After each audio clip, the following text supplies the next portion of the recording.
এই পবিত্র আদালত প্রাঙ্গণে তারা যে নরকীয় হত্যাযজ্ঞ চালিয়েছে, আমরা এর বিচার চাই। ইসকনকে অনতিবিলম্বে বাংলাদেশে নিষিদ্ধ করতে হবে।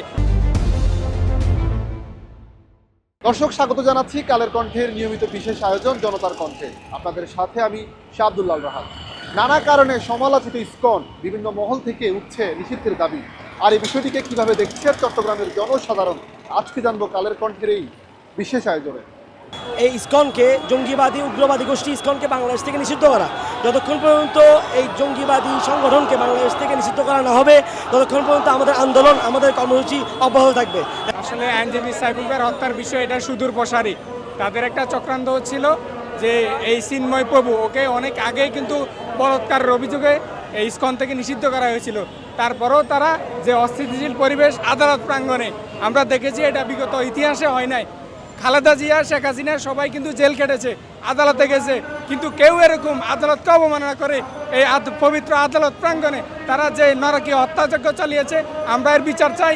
ইসকনকে অনতিবিলম্বে বাংলাদেশে নিষিদ্ধ করতে হবে। ইসকন যদি নিষিদ্ধ না করে, বাংলাদেশের মানুষ এর বিরুদ্ধে প্রতিবাদ করবে এবং বাংলাদেশের মানুষই নিষিদ্ধ করবে।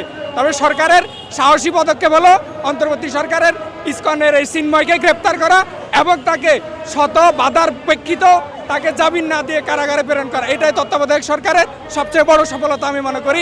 সরকারকে ধন্যবাদ এবং আরও ধন্যবাদ। যদি ইসকনকে নিষিদ্ধ করে, তাহলে সারা বাংলাদেশের মানুষের বাহবা এই সরকার পাবে এবং এই সরকার যে ম্যান্ডেট নিয়ে মানুষের যে ভালোবাসা নিয়ে ক্ষমতায় এসেছে, ভালোবাসা আরও বৃদ্ধি পাবে যদি ইসকন নিষিদ্ধ হয়। আন্তর্জাতিক কৃষ্ণ ভাবনমিত সংঘ ইসকন বর্তমানে বিশ্বের 108টি দেশে তাদের কার্যক্রম পরিচালনা করে থাকে। সম্প্রতি বিভিন্ন সংগঠন ইসকন নিষিদ্ধের আবেদন জানিয়েছে।